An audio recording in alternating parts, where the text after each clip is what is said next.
Urnietak ordezkari berria izango du San Marko mankomunitatean, horrela erabaki zen abuztuan izandako azken udalbatzordean.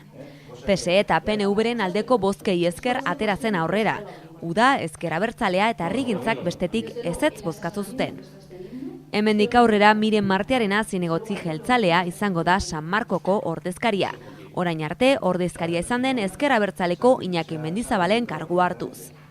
Aldaketa honen jatorria Urnietako udalean dagoen zabor bilketaren inguruko eztabaidan dago.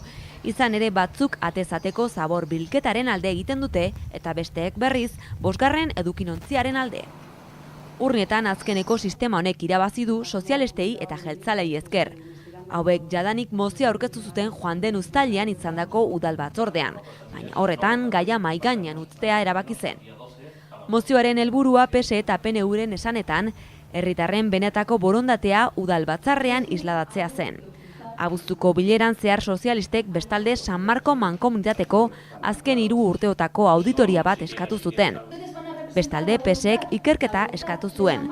Honen helburua atezateko sistema Hernanin ezarri zenetik Urnietan zabor kopurua handitu den ala ez argitzea da.